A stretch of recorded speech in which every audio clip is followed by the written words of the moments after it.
Cool. I think we're live now. Yep. Let me just double check. You know how I do. I go to the YouTube. I don't know any other way to do this better, but here you go. Lights, Yep. camera, action. Lights, camera, action. We're live. Yep, we're live. What's up, everyone? How you doing? What's going on, everybody? Monday night, live with the Breaker Bros. We are here. We have a couple fun topics today. Some controversial topics, some interesting topics, right? Yeah. And then is Ohtani better than Ruth? Is Ohtani better than Ruth? I got to see some proof on that one. It's kind of crazy that we're even having that debate right now, but it is what it is. That's today's world, man. You know, it's all about what's going on and who's playing on ESPN and Sports Center right now. Yeah. And then later on, we're gonna finish off with we're going back to Series 1, little hanger pack. See what we can get out of this bad boy. 2023, right? Yeah, 2023, Series 1. Nice, cool. So, hey, thanks for stopping by. Thanks for coming and hanging out with us. Hello. Yeah, man. One of the things too we're going to talk about is kind of like I said, it's crazy. It's someone put together a bunch of I think every single top set and actually auctioned it off and then did pretty well. So it's kind of crazy to think every single card from 52 to now.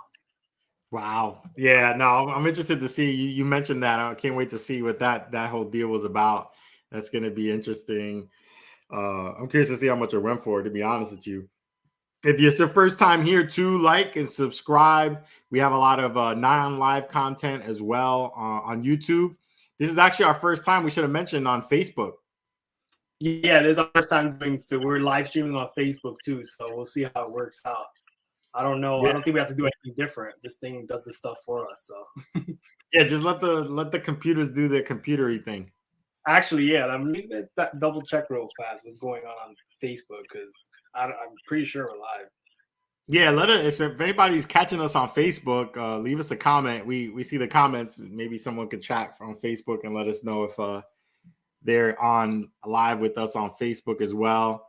And if you're not following us on social, we have a bunch of content there as well. We post on Facebook, Instagram, and TikTok, and all over. So give us a follow there. Yeah, look, on Facebook. There we go. It's working. Cool. The artificial intelligence is working. The AI. Yeah, cool. So that's pretty cool. So we'll just give it a few more minutes. Let people come in, and we can just start talking about some of the topics. Sammy, thanks for coming on. What's up? Yeah, thanks for joining. So, yeah, if you haven't seen some of our non-live content too, check it out. We have a couple cool mail days that we've posted. We did a crossover recently from PSA and actually HGA over to SGC. We had some surprising results there. So be sure to check out those non-live content episodes that we have so we can share, the different things we're doing also in the hobby. And check out the video that we got what we did. We got this bad boy right here. The gift of a century. I've been waiting. I've been opening Heritage for years, trying to get a red ink auto. And the only way I could get it is when you gave me the gift. And it's just as, you know what? I don't care. I love it. And it's Shane Baz. Can you get anything better than Shane Baz? No. You can't. Yeah, Shane Baz he's a stud with the potential, but yeah, he's injured right now. So that's a nice little piece of the collection, though, for sure. And the red ink autos are so rare. I didn't realize they were that rare. Yeah, I mean that one's number 2. Hey, base face, thanks for stopping by. That one's number 273. So that's crazy.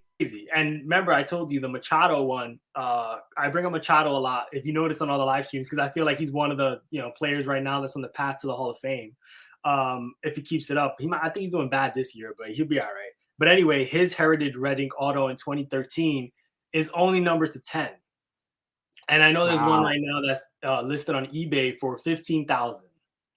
It's just that's that's just the list price. No one's bought it at that price. But I think I did see one sell for like a couple grand like a while ago. There's only 10 out there. You know who has another one too? Mookie Betts out of 10, I believe. Were they both So those graded? well, I think the one on eBay now might be graded. I don't know the one that sold because it was so long ago. But just knowing that it's just numbered out of 10, it's crazy. I'm just super interested. Like I told you guys, Maritza. Hey, Maritza. thanks for joining. No, What's you know what's up? interesting? Like we talked about on the episode with the heritage is the black borders. You know how it's tough to grade. So I'm curious what those cards, if they were graded, what grades they got, because it's almost like impossible to find like a 10, like a PSA 10 or SGC 10 in that card on heritage. Well, that's a tough card stock. I don't think all heritage has that back though, the black card stock back. It depends on the year that they're emulating though, like the year that they're doing it for. So okay. I don't think all cards have. I could be wrong, but I'm pretty sure it doesn't. I just know that the ones that do have the black border, background, whatever, are really notoriously hard to grade. So yeah, that's why there's not a lot of 10s out there. And if you do get a 10, woof, you could basically name your price on the red ink auto. Oh man, it's crazy. And Arenado has one as well. The two people who I think right now have a shot. No, sorry, not two, three.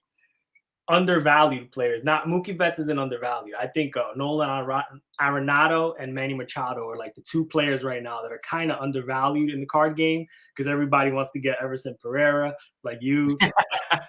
And be looking out for that video. That's a teaser. Look out for that next video on that one. But no, like I feel like I always bring them up because I feel like they have a lot of opportunity to possibly go up, and especially obviously their rookie card stuff. And Arenado's in the same set as Machado for Heritage.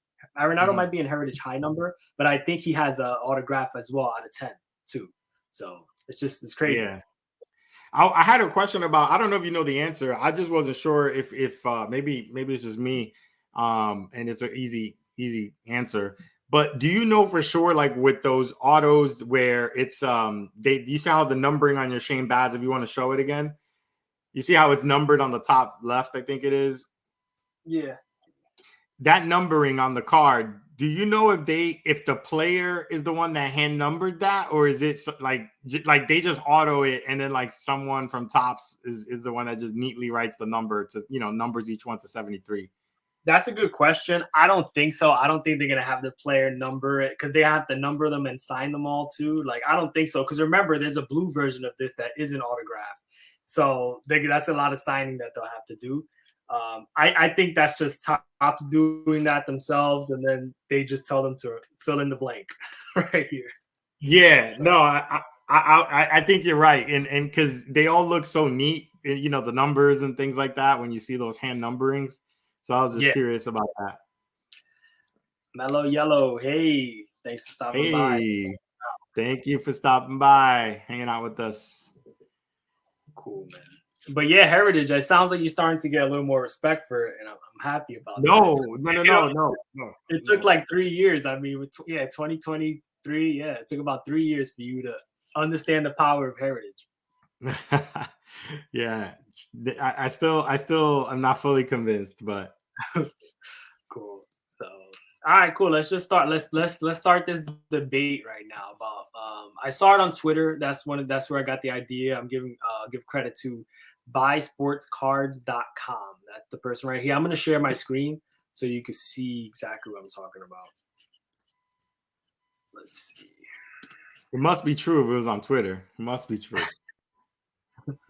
Exactly. Let's see.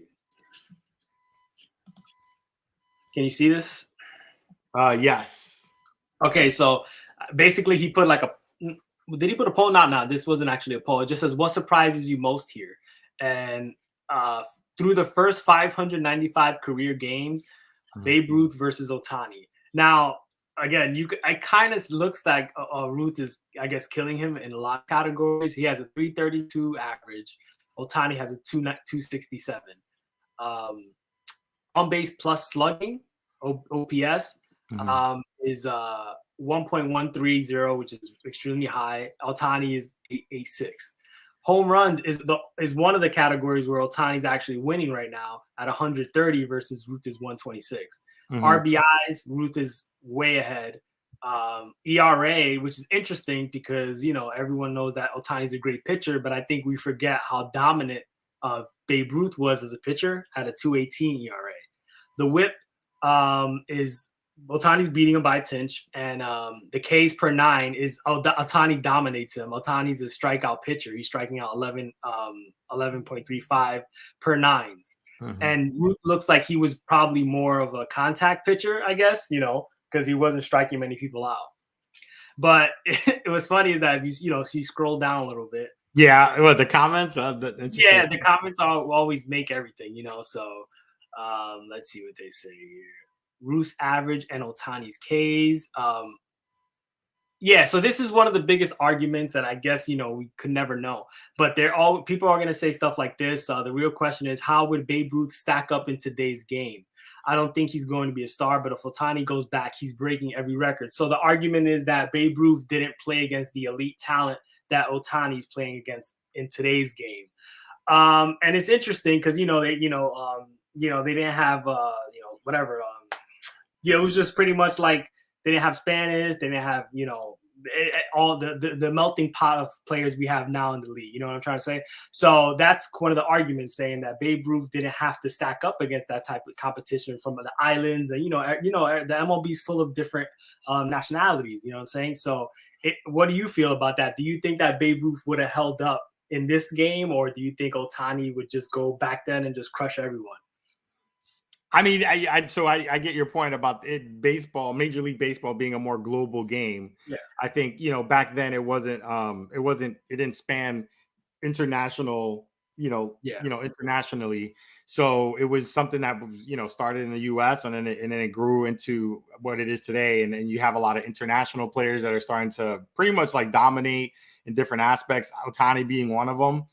This is interesting debate, and I think we're going down a path of recency bias here, just because Ohtani is a present day player, but I don't think we should be putting him in the same breath of Babe Ruth, just because even though we were not here and it was long before we were born or even thought of, we have to remember that Babe Ruth's his legacy to the game is like he transcended baseball. When you look at the 1919 Black Sox, that scandal where they threw the World Series and everything, there was a lot of controversy around baseball, and from what I understand, the sport was, a lot of people didn't have trust in it and faith in it. So here comes Babe Ruth, in the early 20s, and starts to pitch like crazy, hit home runs like crazy, and start bringing people to the stands, and it revived baseball, from what I understood. So the baseball that we have today, with all the international players that you're talking about and the way that home runs are a thing, it might not even exist if it wasn't for Babe Ruth. He literally changed the game. So I don't think Ohtani is necessarily having that kind of impact. He's a phenomenal two-way player, and he's probably go down as one of the greats if he continues to play two-way throughout most of his career. But I don't know if he's going to be able to, just forget the stats. Just what the impact to the game, I don't think he'll be able to even be on Ruth's level there. So I just think that everyone's really excited because we've never seen a player do this since Ruth. You know what I'm saying? Bat and hit, pretty much. We've never seen it. People have tried, but then they kind of suck and they stop. But Ohtani has been able to do it for a few years successfully. He's a phenomenal player. Don't get me wrong. But if you look at what was going on with Babe Ruth too, and I don't know enough about those stats that they're pulling up. Again, you have to look at the whole picture. I did a little quick research on kind of Babe Ruth stats and stuff. Maybe some people mentioned in the comments, I'm not sure there, but subpar talent. So there's a lot of arguments about the talent level that was playing at the time. But they said Babe Ruth played against plumbers and it plays against professionals. But my argument against that would be that, I guess you could say that, but then again, those people, some of the, in the 1940s or whatever, they went to war and then they came back and played. These guys were tough.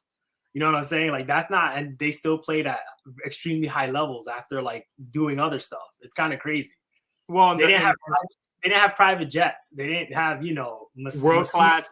Yeah. What about masseuse. they didn't have world class trainers? They didn't eat like, these crazy Yeah. diets now that the players have. And to be able to perform at that level, I think it's still remarkable. So to answer your question, I think to me, if Babe Ruth, so if you want to play fair, I think you have to say, well, if Babe Ruth was given the same opportunities in terms of, nutrition and exercise and world-class, workout regimens and trainers and all that stuff, the kind of athlete that he was, I mean, you don't give him credit for I think a lot of people think he's just kind of like a big guy with a belly and he was just like running around the bases after, home run.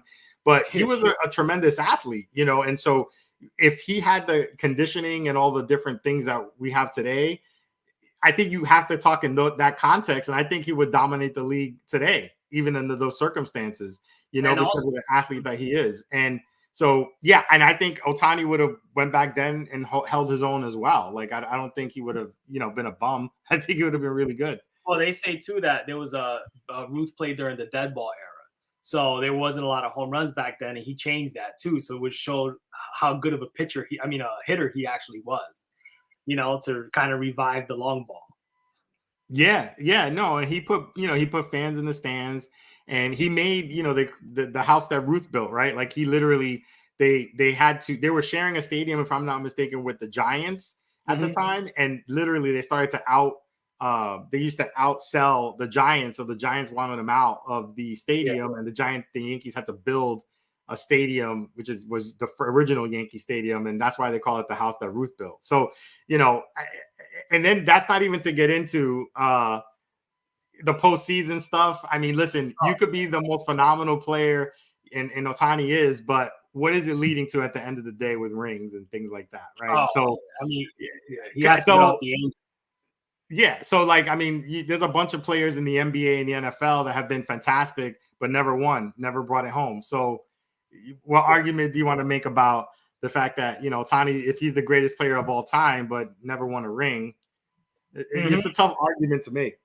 Yeah, I mean, again, I think, like you said, it's recency bias, but it's just good for conversation. Like, it's good for like the talk radio and all that stuff. Just to get people to go back and forth. Yeah, I think it's going to take Sammy longer to buy into the hype of heritage. Yes, Mellow Yellow. It's going to take a lot longer. A lot longer. When he pulls that red ink auto of Julio or Wander or something like that, then you'll be hooked. Yeah, then I'll be hooked because then I could take my wife to a nice exotic vacation. Cool. Yeah, so let's see what's going on here. So I guess we agree that we can't say that Ohtani is better than Babe Ruth just yet. Give it a few years, I think. No, I'm not ready to say that at all. That's not even. I don't think it's even an argument. I mean, I know it's going to cause some controversy. The other thing is, where people are going to assume that Ohtani is going to be a healthy two-way player for the majority of his career. Like to keep up with, to even be up there in that conversation, he's going to have to pitch and hit like that until he's close to 40, Yeah. So, I mean, he's already like 20. I think I looked it up. I think he's not old, but he's 28, so he's going to be 29 soon. He's 300. Yeah. So he's about to be 29 in like 2 months or so. So, he's close to 30. So he's going to have to do it for a lot more years. Yeah, I mean, if he keeps up at this pace, and if he does hit like 500 home runs and has a 2.52 ERA or 3 ERA, then maybe we could bring this up again. But that's going to take a long time. Yeah, real quick too on Ohtani. So in fairness, he came to the league. He was scouted and everything. He started with the Angels when he was 23. So he wasn't like 20 or 21. So a couple years after maybe Acuna's and things like that. But here's the thing you got to remember about Babe Ruth, based on Baseball Reference. Like it says here that his age when Babe Ruth was 19 to 23.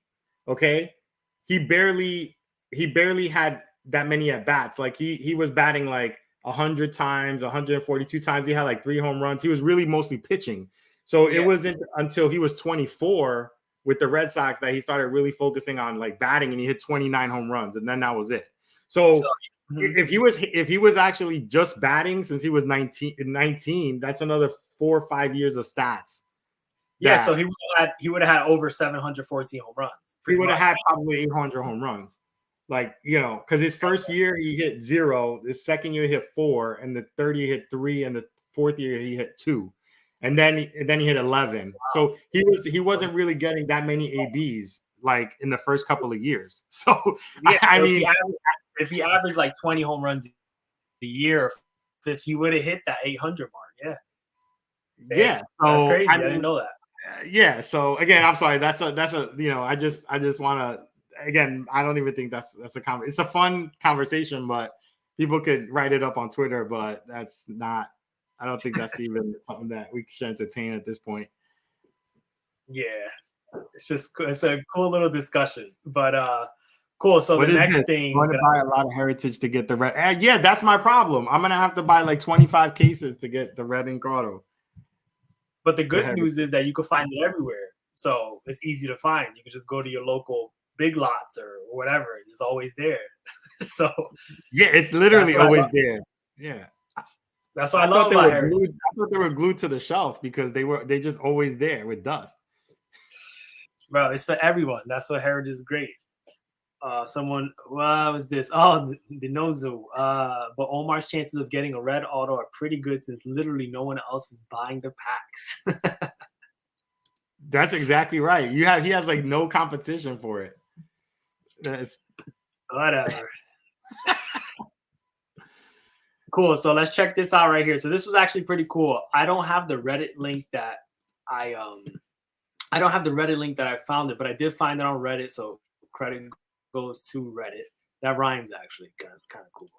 So let's see. I'm going to let me know when you can see my screen. Yes. Cool. All right, so check this out. So yeah, I saw this on Reddit, and then I looked up it didn't have a link to eBay, I believe, but I looked up the auction on eBay, and you can see right here, it's crazy. So it says Topps complete baseball card sets, 1952 to 2022, all 70 years, every card. So that's kind of crazy. So basically, every single card from 1952 to 2022, this person kept, I guess, storage or whatever it is in the closet, and they decided to finally cash out in 2022, and this auction actually went for $105,000 and 12 bids. So there was people highly interested, and I'll add $500 shipping, but I guess it doesn't matter when it's $105,000. Yeah. But that's kind of crazy. I didn't really read the description. I mean, yeah, he said all Topps complete baseball sets, all 70 years, every card. I've been collecting since I was a kid in the 50s. This is my personal collection. All these cards are original. There's auctions for every regular set issue. So that was my question. So I'm sure it doesn't have like super, super short prints or anything like that. It's kind of just like when you get the box set, like let's see the picture. Yeah, so like, when you could go to the store and just get the complete set of Series 1, 2022, whatever. So he probably just kept the complete set in a plastic, whatever, and just, put it in the thing.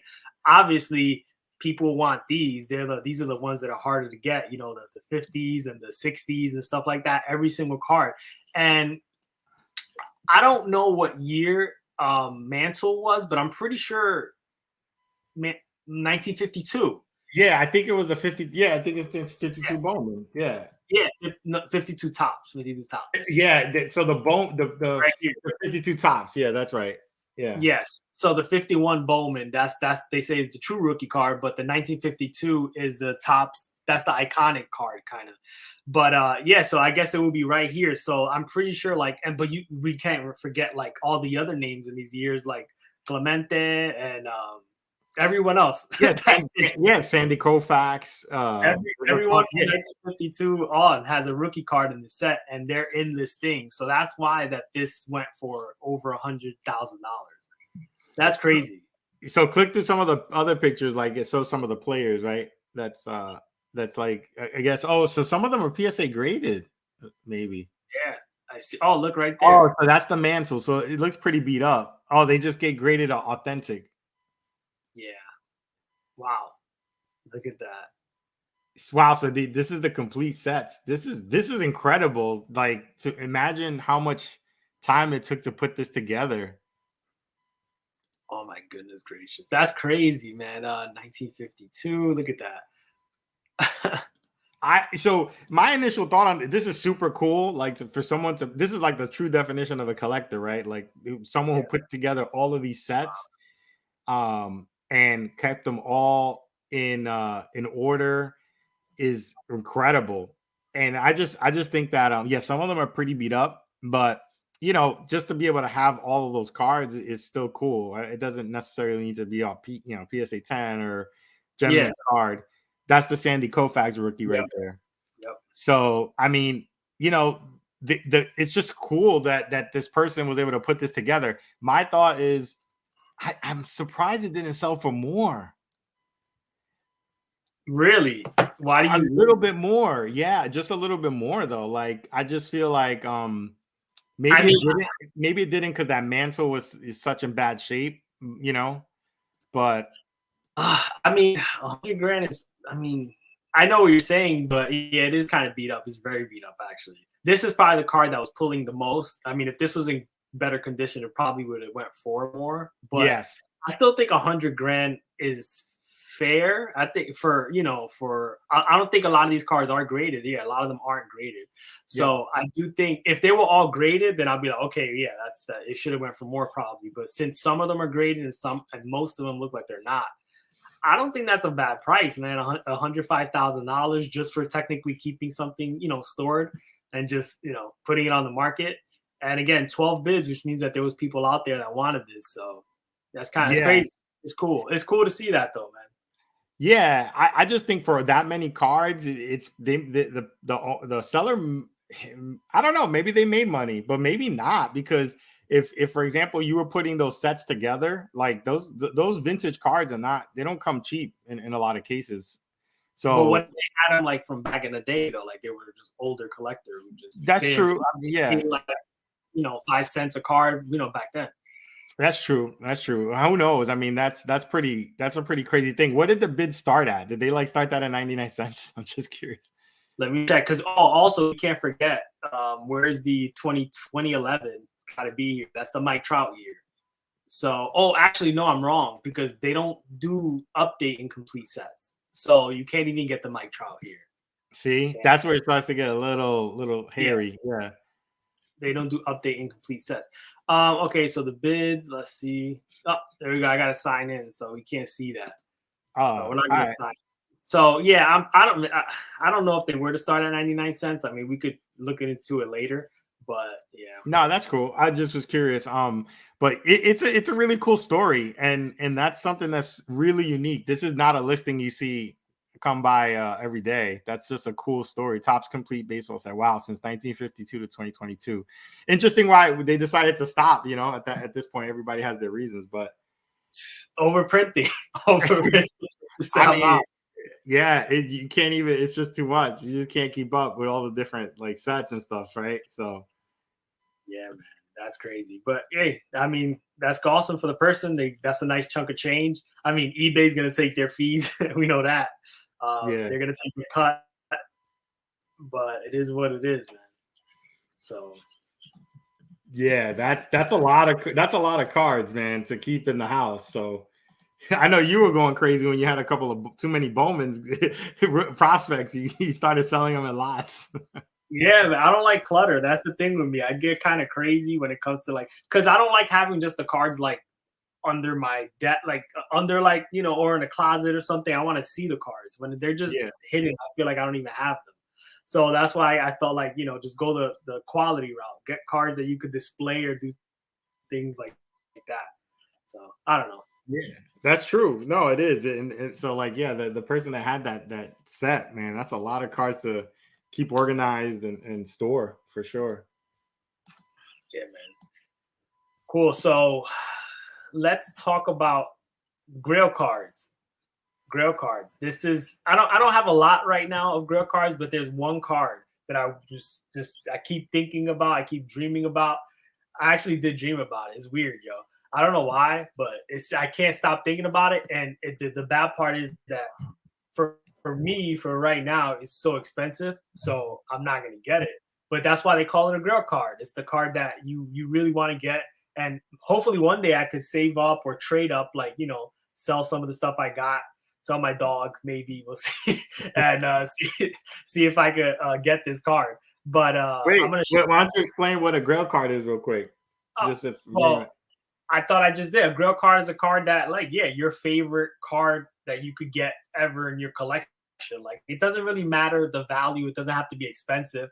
But generally, I would say Grail cards are kind of, expensive. That's why they Mhm. kind of out of reach, right? Or you could say too, they're very rare, so they Yeah. never really pop up. They never pop up on eBay. Like, you could get you could technically get a Mike Trout could be your Grail card, but you could get a bunch of them on eBay if you wanted to, but that could be a Grail card. But for me, it's kind of something that's also rare, like maybe number to 10, number to 5, number to whatever. In this case, I'll show you it's number to 17.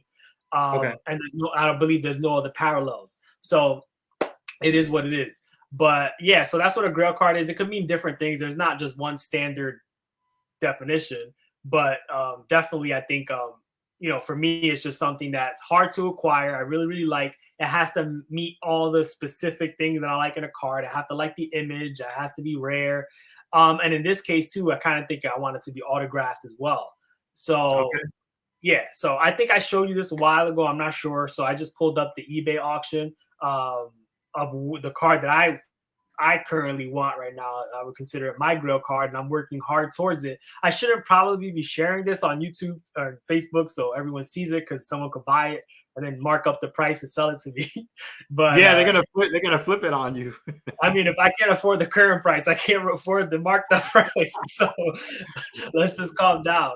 So let's see. I'm going to show you guys right now. Let's see.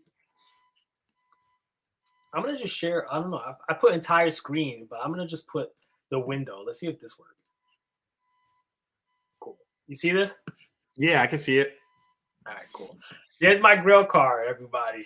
This is a card that I saw. It's actually, okay, so it's from 2022 Panini Impeccable. So Impeccable WrestleMania autograph. So basically, wrestling cards have been kind of getting popular.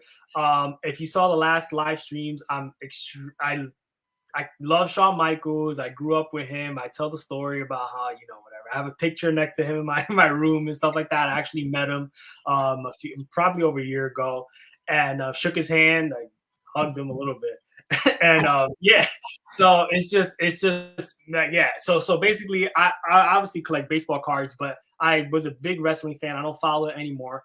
But when I found out that he was on cards and he's signing them and autographing them, I started getting into the wrestling cards, and specifically Shawn Michaels. And he has a lot of different cards. I showed some of the ones I picked up in videos too. I got some of his Prism Golds out of 10, which is pretty cool. But this card right here, it's just, when I saw it, I texted you the picture. I don't know if you remember. I was like, yo, like, this is crazy. This is the card that I need. This is the card that I want. And basically the reason why I want this card so much is simply because this is the first time that he won the WWF championship.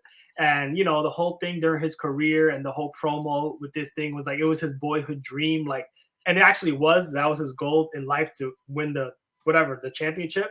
And it's just an iconic shot. So like, if you click it right here, you can see that it's this one's number 2 of 17. So it's only 17 ever made, which is right. Which is pretty damn rare. You know what I'm saying? Like, it could get rarer than that 1 of 1, but just in general, 17 of something is pretty short printed in my opinion.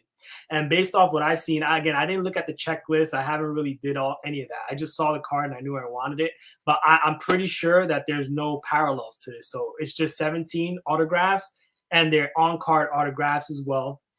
I don't know about you, how you feel about sticker autographs, bro. But I completely I mean, if I pull one, I pull one if I get it, but I don't think I'm out there in the market shopping for sticker autographs. Yeah. And this one right here is obviously on card autograph. So clean. Look at that, like blue Sharpie or whatever you call it. He's looking at the belt. He's just, this moment was real. Like, wrestling's technically scripted, fake, whatever. They do get hurt. They do, this is definitely a hard sport. Yeah. But this moment in this pick card right here is like all his hard work in real life turned into that championship. So this card, man, I don't know how else to explain it, but this is the Grail card. And one day, hopefully, hopefully the seller's seeing this and he'll give me a discount, a nice little discount. But this is the card that hopefully one day I could pick up and show everyone on a live stream or video. That, I mean, it's a beautiful card. It's rare because it's only numbered to 17. It's an SSP, and like you said, the on card auto is what makes all the difference. To me, like I'm shopping for some cards, and we'll share it in some other mail days coming up. But that is like the thing I'm looking for now is on card autos. It makes like such a huge difference. Obviously, everybody in the hobby likes it, but I do like the aspect of the on card auto, and I sort of see myself shying away from the sticker autos. But it's a nice clean auto as well. It's interesting. It's not graded though. No, it's not graded. And there's another copy on eBay, I believe, that's actually a lot cheaper than this one. I picked this one because the picture is a lot clearer and it kind of shows you how nice it looks. The other one's a little darker, the picture. But you can see right here, 28 watchers. Whenever you see a lot of watchers on something, that shows that there's interest. Maybe the price is a little bit too high and no one wants to bite at it right now. But I'm telling you now, if situations change, I'm definitely going to go after this. I'm going to have to sell a bunch of cards, but this is one of the cards that I want to have right here behind me, knowing that, there's only 17 of them, and you know how I work. I want all 17. I don't know if that's wrong or right. It's just how I like to collect too. So let's start with one, though. Yeah, start with one. You're going to end up spending more than that guy that put those sets together from 1952. How cool would that be though, having all 17 of them just right there? Like, that's kind of crazy. But anyway, yeah, I want to start with one and go from there.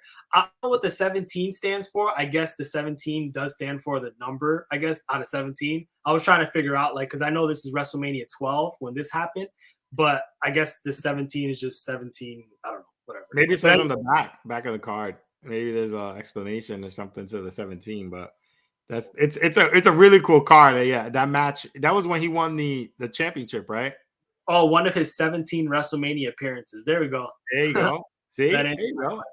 Yeah, but again, Panini's making some really nice wrestling cards. If you're into the wrestling cards, or if you're into wrestling at all and you want to collect cards, as of right now, Panini has the license and they're making pretty cool cards. And if, like, again, I like Shawn Michaels, but I used to follow Razor Ramon and Stone Cold and all that stuff, and those cards go for a lot. You'll be surprised. Remember, on the last live stream, we talked about The Rock, his 1/1 Panini Prism 2022. Hope I got that right. It went for over $100,000, about $120,000 for The Rock 1/1. And in that stream, I said PSA 10 because I thought, oh my God, over $100,000. It was actually a PSA 7, which is crazy.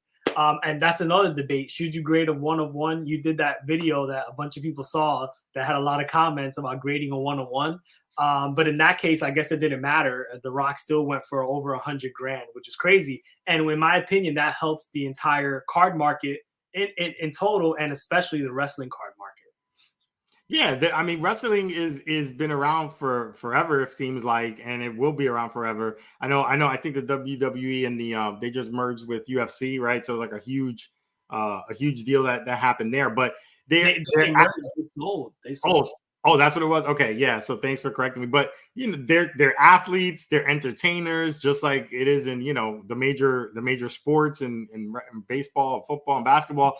And they create a lot of memories for people. I have a lot of memories with a lot of different wrestling characters from that time too. And they create a lot of memorable moments, man, of your childhood, and it's nostalgia. So that's a really nice card to target. I think the fun part is the challenge, right? Of like selling, trading, or whatever to get to that card. Yeah, it's definitely a challenge. I'm gonna do it one day. I'm working through it right now. I just sold the Bayron Laura card for 99 cents.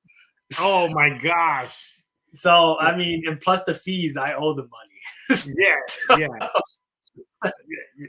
I'm getting there. You need to sell 3,998 more of those. That's horrible, man. What's up, cuz? Thanks for coming through. What's up, cuz? Sports Card Yankee, thanks for joining. Give us a like while you're here in the live. Give us a thumbs up. And check out Sports Card Yankee's YouTube channel as well. He opens cards and does a lot of good card stuff. He's a Barry Bonds collector, I believe. He's a Barry Bonds collector for sure. Yeah, And he's been picking up some A-Rods. He's been picking up, and he picked up a nice Tracy McGrady, which is a sneaky pickup too. Recent, yeah. Oh, I love Tracy McGrady, man. That's one of my favorites too on the Magic. I love him on the Magic. I always wanted his jersey. I just could never get it. Yeah, Sports Guy Yankee. Check him out on YouTube. Give him a follow, subscribe, because he posts a lot of really good under the radar. He's awesome with under the radar pickups. Yep. Low pop counts and stuff.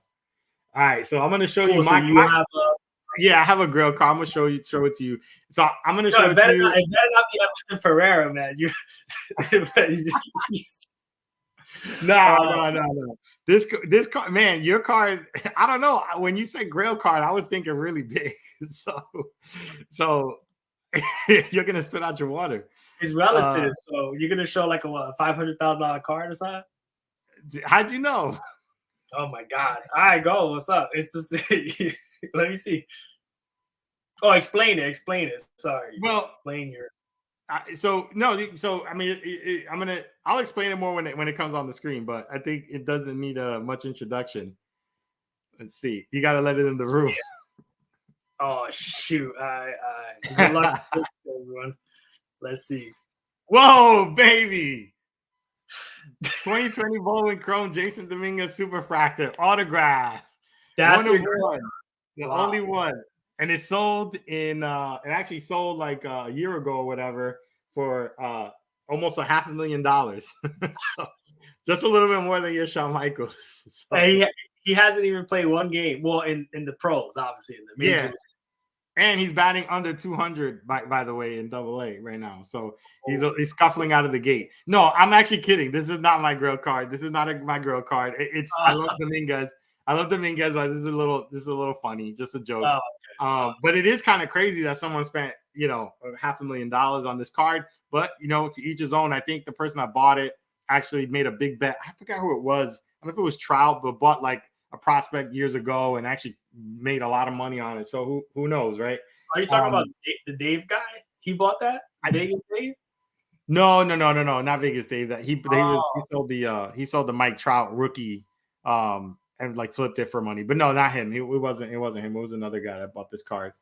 So anyway, I'm kidding on this one. No, this is not it. It's actually a vintage card. And you mentioned him before, but what it is so there are several copies of this card, but like you said, the rarity is the condition of the card. So the one that I was looking at is the 1955, which is included in that set you were talking about, which should be a card in there. But the Topps 1955 Roberto Clemente rookie card. So this card is actually not autographed. It looks like it's autographed, but it's just like his, he wrote his name in there, but they just printed them. But this is his true rookie card. And the really interesting thing about, Clemente is, he had a historic career. It was cut short. And he passed away, delivering. He was on the plane delivering, donations and food and supplies to Nicaragua, I believe it was, with, they had a humongous hurricane.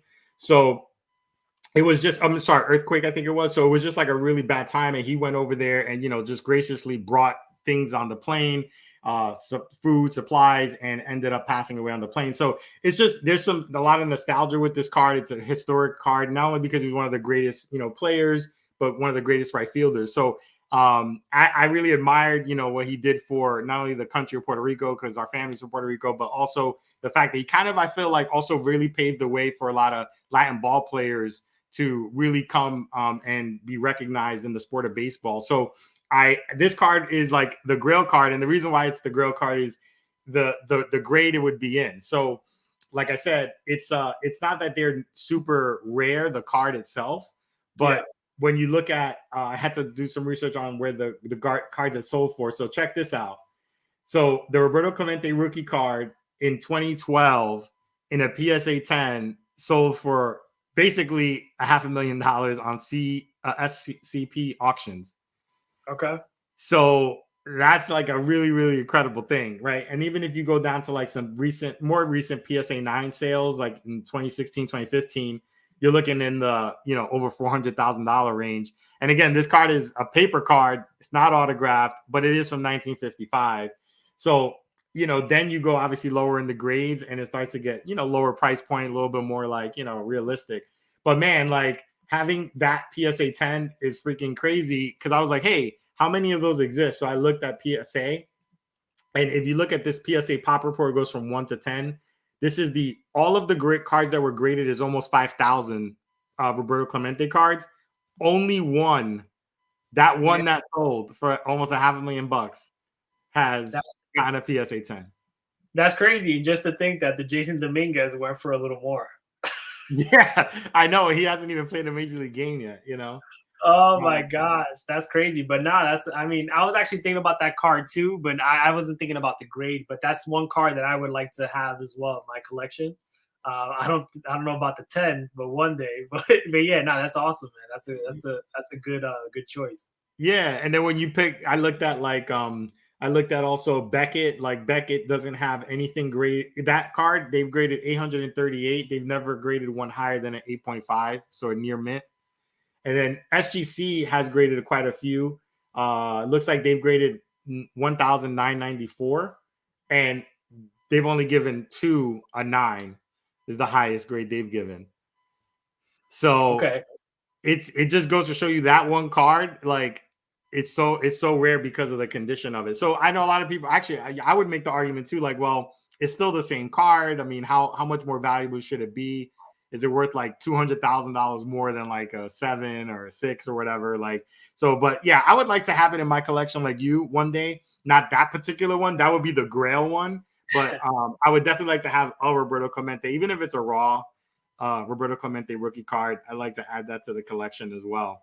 What do you think if someone grades their Roberto Clemente rookie and it gets a pristine 10, the BGS, pristine, I think it's called Black Label, right? Yeah, there's pristine and then there's pristine Black Label. So there's I'm talking about the top Black Label. That could go for over $1 million, no? Yeah, you're talking about the Black Label on the right. It could potentially be because with the Black Label, there's usually a premium to the Black Label over the PSA 10. So yeah, that would be insane if that ever happened. Because the thing is that the sale you showed was in 2012, I believe, and obviously the market has gone up since then. So it wouldn't be too crazy to think that. I mean, it'll probably never happen, whatever, because those are so condition sensitive. But it's just cool to think. That's wild, man. That's crazy. Yeah, so I just felt like, it would be great conversation, but definitely Clemente rookie card is in, like I said, my my list of cards to grab. This one, there's only one that exists, so it's probably really far-fetched, but yeah, that would be like the Grail card if money was like, whatever, but that's a cool piece of, it's like almost like a pice of history, to have that one, and that's in the best condition, just like the Mickey Mantles, right? The Mickey Mantles that are graded in, the 10s or whatnot, the rookies. And also, when you think of Clemente rookie card, you think of one card. Nowadays, was Julio Rodriguez rookie card. You don't know. It's like there's 17,000 of them. That's the thing. Yeah, this is his true rookie. So there's no question about it. There's no parallels, which makes it kind of cool. So even though there's a ton of these versions, these papers, the condition is what starts to separate it. And I'd rather have that than figuring out what's the right rookie card to have, and is it sapphire, is it chrome base, is it paper, is it what image is the one that is the one, and it comes down to what you like anyway. But to your point here, look, I just caught that. It says here, imagine that if a 10 resurfaces, breaking the 7-figure mark wouldn't be a question. It'd be by how much? Maybe 1.25, 1.5, 2 million. So that's what this article is saying, is if that whoever has it in their collection, if they did want to sell it, you're talking north of $1 million on it. Easy. So, but they're clearly holding on to it. So I would too. Yeah. Well, maybe I would. I don't know. I mean, I'm not sure, but they definitely, if they use it as an investment, I'm sure it's well worth it. Yeah, for sure. So that's my little Grail card. Just a little more than the Shawn Michaels. Just a tinge, man. I gotta go and look up something a little more expensive. Yeah, man. Step up the game, man. Step up the game. I dream too much about that card, so I'm gonna have to try to find a way to get it, sell all my Bayron Lauras that I got, which is too many, and go from there. Look for a Shawn Michaels 1 of 1, man, auto or something. Nah. is that card. The card has to talk to me. That one did. So That one's talking to you. I get it. That's true. That's true. So let's cool, you want to get into this bad boy?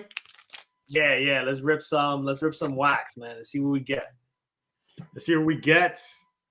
We're ready to pull some hits out of Series 1 2023. We're looking for Adley. We're looking for Gunnar Henderson, even though I think he was kind of scuffling out of the gate a little bit. Yeah. Anybody else? Adley, Gunnar. I should know this. Adley, Gunnar, and this is other. Oh, damn! I don't know. I'm drawing a blank right now. That's all right. You're too focused on Shawn Michaels. Yeah, we'll see them in here probably. Just not the parallels, but we'll see. So we have at the ready too, real quick, our supplies. Just so you guys know, we check us out on Amazon. We have our crystal clear card sleeves, penny sleeves. We have some card graders. So if we get any hits, we'll put them in our card graders. Semi-rigid for grading. Send them into your favorite grading company. And we have top loaders. We have clear top loaders, by the way. No blue tint. So that way you don't have to worry about that blue tint. You have the crystal clear look on your cards, just like on your slabs, right? Why do we want blue tint? So this little pack comes with penny sleeves as well. So check it out on Amazon. We'll put the link in the description. Thanks for checking us out. Let's get into it. And make sure you check us out TikTok, Facebook, Twitter, YouTube. Obviously, we're on YouTube right now. I always forget the platforms, but just the major platforms. Look us up, Breaker Bros. We're there. Yeah, definitely. Check us out. We post different, hits we get and things like that. I'll put these to the back because usually the good stuff's in the middle. So we're starting off with a Buddy Kennedy, rookie. Stephen Kwan, rookie cup. Danny Jansen, Kyle Farmer, Jonah Heim. We have Frank Swindell, Darren Ruff, Atlanta Braves, Judge Trout and Alvarez, Zach Thompson, the Blue Jays, Tyrone Taylor, Trevor Rogers, Sam Moe, Jordan Montgomery. There's a lot of pitchers in this pack, huh? And a Josh Smith rookie. That wasn't that good. No, not so far. But we got the second half is going to redeem us. We have a Tim Anderson, Jaman Choi. Is he still on the Rays? Nah, he's the Pirates. Oh, he's on the Pirates now? Okay. Yeah. That's an interesting jersey. Space City, yeah. That guy's actually one of the better rookies in this set. Hunter Brown. Yeah, his cards are going for a good amount of money. He's a good pitcher. Really good. All right. I'll sleeve it up. And then we have Brandon Drury,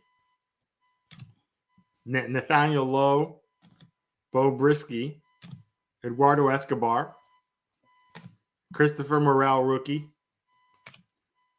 Paul Blackburn, Gabriel Moreno, Tyler O'Neill,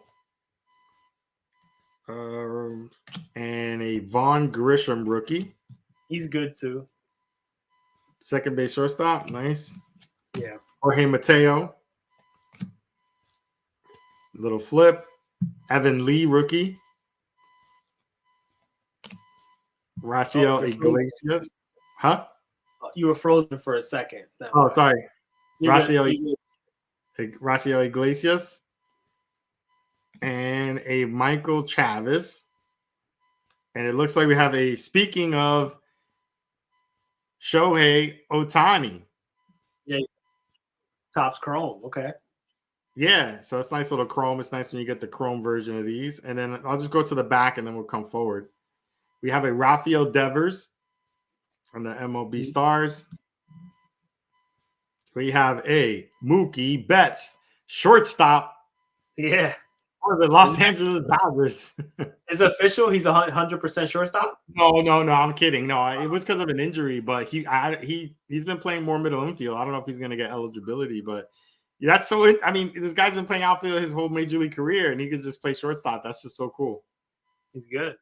Yeah. So that's that. And our last card is, I'm gonna just flip it. I don't think it's backwards or anything, so I'm just gonna flip it. All right. Welcome to the club, Hank Aaron. Hank Aaron. Welcome to the club, 30-30 club. Welcome to the club, Milwaukee Braves. So let us know in the comments on this one. I don't know. Is this anything? I'm not quite sure. I don't think so. I thought it was numbered out of 30. I was like, oh wow, but I don't think so. No, it's just an insert. It's just like an insert, right? So yeah, it's just a really nice card though. It's like classic Hank Aaron. You know, this is actually when he was when they were the Milwaukee Braves. That's cool. Neat card. So that's what we got. These are the hits, quote unquote. Right there. Better luck next week. Hopefully, we'll see. Yeah, hopefully next week. Yeah, we'll see. So that is it. Oh, my bad. Let me get this right here. Perfect. Cool. So that's all we got for tonight. I mean, thanks for coming. Thanks for hanging out with us. Again, like Sammy said, make sure you follow us on Facebook, Twitter, YouTube, TikTok, Twitch. I guess we're on Twitch too, right? Yeah, Twitch. All the platforms. Just look us up, Breaker Bros. We also got supplies. Yeah, we got supplies on Amazon. If you're looking for top loaders, sleeves, anything like that, crystal clear, we're there. Just look us up, Breaker Bros. You'll see our logo somewhere, and that's gonna be us. That's our products. So, you got anything else, man? No, we appreciate the support. We'll catch you all next week, and check out for more content coming your way also on YouTube. So subscribe to the channel. We have some more fun stuff coming out soon. Cool. Take care, everyone. Peace, guys. Take care, everyone. Peace.